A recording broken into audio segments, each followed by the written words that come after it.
My friends, the final plan against Iran is on Donald Trump's desk. And what we have on the table is not a draft of intentions but a roadmap for the surgical dismantling of a regime that has lost touch with reality. The era of backroom diplomacy, letters delivered by Swiss mediators, and sanctions that only scratch the surface is over. Imagine the scenario now. And on the solid oak table in the Oval Office rests a dossier from CENTCOM, which is unlike anything we've seen in recent years. Because it recognizes that today's Iranian leadership is a multi-headed hydra that no longer communicates with itself. Intelligence has confirmed it. The Ayatollahs and the Revolutionary Guard leadership are fragmented in absolute disorder. And the final blow is the technical response to this power vacuum. Trump has in his hands the architecture to turn the greatest threat in the Middle East into a museum of obsolete technology. And what you're about to see is not a contingency plan. It's the roadmap for the erasure of a regime. Now pay close attention because no one is talking about this with the depth we're bringing here. Subscribe, turn on the notification bell, and leave a like. This fragmentation that CENTCOM detected brings 3 measures that could topple the regime. Because on one side we have the old theological guard, the Ayatollahs, who believe in martyrdom and total isolation. On the other side, the technocrat generals of the Revolutionary Guard, who control the front companies and the parallel economy, and who don't want to lose their fortunes in a hypersonic strike. When the chain of command breaks, orders take longer to reach the front lines, and this internal chaos is what Trump intends to exploit. A house divided cannot withstand the impact of a weapon traveling at Mach 7. Now pay attention, Admiral Cooper got straight to the point in the briefing with Trump. There are 3 paths laid out for the war to end on the terms of the United States, delivering a devastating blow to the Islamic Revolutionary Guard. The hypersonic blackout and the ARRW missile. This is the option for total paralysis, short and powerful. It focuses on waves of attacks targeting critical infrastructure, but this is only possible because of the AGM-183 ARRW. The Advanced Rapid Response Missile, which the United States launches, they just showcased it, externally mounted on the B-1B Lancer bomber. For the first time in history, we are seeing this hypersonic weapon mounted on the side of the B-1. And the Air Force has already confirmed that these planes will fly until 2037 to ensure this capability. And to understand why the ARRW is Tehran's nightmare, we need to talk about physics, not just about speed. When the tip of the missile breaks the Mach 5 barrier, which is over 5,000 km/h, the compression of the air in front of it is so violent that the gas molecules dissociate, creating a layer of ionized gas and plasma. This plasma acts as a natural electronic warfare shield. It absorbs the radio waves from Russian S-400 radars, turning the missile into an electromagnetic black hole. The Iranian radar operator sees only static noise, one that moves too fast for a weapons lock.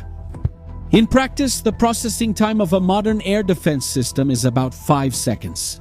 At Mach 7, the ARRW covers 12 kilometers in that short interval. In other words, by the time the system finally confirms the target, the warhead has already penetrated the concrete roof of the command bunker. And the main target of this missile would be the infrastructure that generates power. The impact of a hypersonic blackout goes far beyond just turning off the lights in cities. The target here is the nuclear program. The uranium enrichment centrifuges in places like Natanz and Fordow depend on an absolutely stable and uninterrupted electrical frequency to spin at supersonic speeds. A sudden power cut followed by the failure of emergency generators under attack. It would cause what engineers call vibration-induced collapse. Power to the magnetic bearings. The centrifuges physically disintegrate in seconds, turning decades of nuclear investment into useless radioactive scrap. It's the dismantling of Iranian atomic power without the need for a ground invasion, using the very physics of the power grid against the regime. Now pay attention to option 2 of this attack. Armed insurrection and system collapse. The second option, it doesn't deepen the chaos. It's not just about a pinpoint attack, but about turning Iran into a total nationwide blackout. The use of long-range standoff munitions. It allows bombers and fighters to surgically destroy all major bridges, making any organized withdrawal or reinforcement of the Revolutionary Guard units impossible. Here, the main weapon is internal vulnerability. Without power to run the communication and radar centers, they are destroyed at the first impact. The Revolutionary Guard loses control over the population. The plan is to arm the free people of Iran in a smart way. Imagine the internal resistance facing Revolutionary Guard regiments that are in the dark, without orders and without support. With MQ-9 Reaper drones and advanced sensors monitoring every movement, the Revolutionary Guard bases would be taken over by the armed population itself. While the regime tries in vain to understand what happened to its Chinese-made electro-optical sensors, it's the implosion of a system that has lost the ability to sustain fear. And then, on Trump's desk, there's option 3. The seizure of the Strait and the hunt for the naval mafia. This is the high-risk but also high-reward option. The focus would be the partial takeover of land around the Strait of Hormuz. Iran claims it has mined the strait, but says it doesn't know where the mines are. It's the naval mafia tactic. They pushed ship traffic closer to the Iranian coast to make hijackings and attacks easier. The American response would be to position military forces in Oman and launch a massive amphibious operation. We would see the USS Tripoli, an amphibious assault ship operating the powerful CH-53 Super Stallion. That helicopter is a graceful beast. Heavy load, capable of carrying everything needed to ensure the blockade. In the sky, control would be handled by the A-10 Hard Dog and the Apache H-64. In the Strait of Hormuz, the A-10 Hard Dog is not just a weapons platform, it's a tool of psychological terror. It's the noise it makes. The Revolutionary Guard Navy operates with fast fiberglass boats. They're agile but extremely vulnerable. The A-10's Galavenger cannon fires 30mm rounds that are capable of splitting those boats in half with a single burst. But the secret lies in tactical integration. While the AH-64 Apache uses its electro-optical sensors to designate targets with a laser in the dark, the A-10 executes the dive. Listen to the cannon's distinct sound.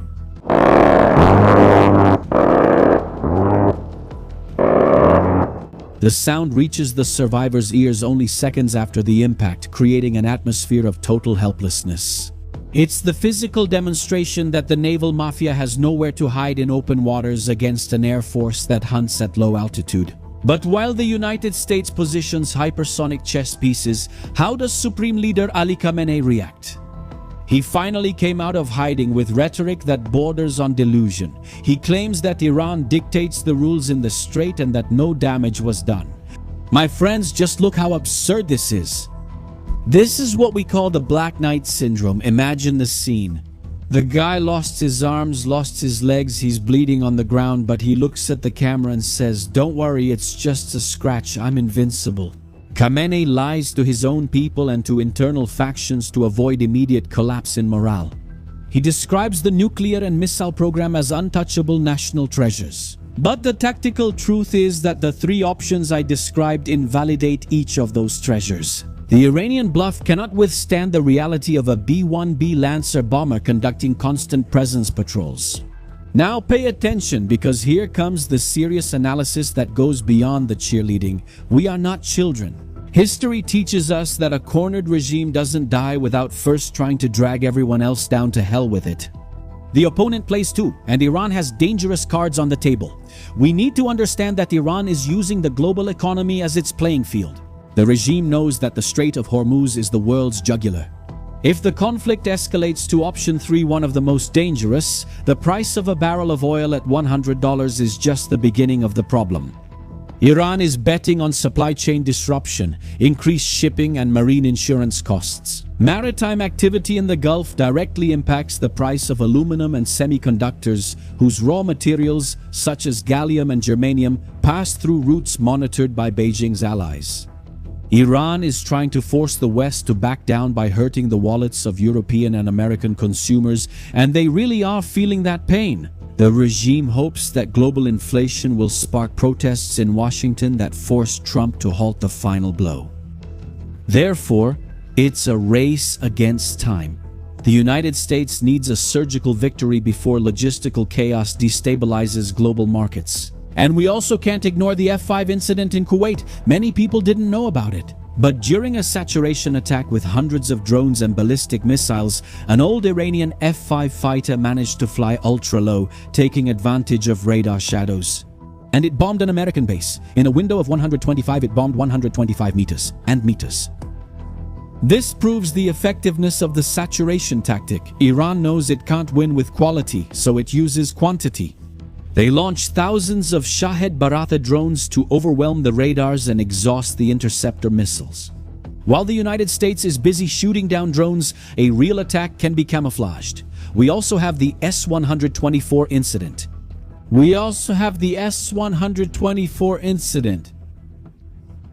And this shows that the regime is willing to sacrifice its pilots in last-minute suicide missions.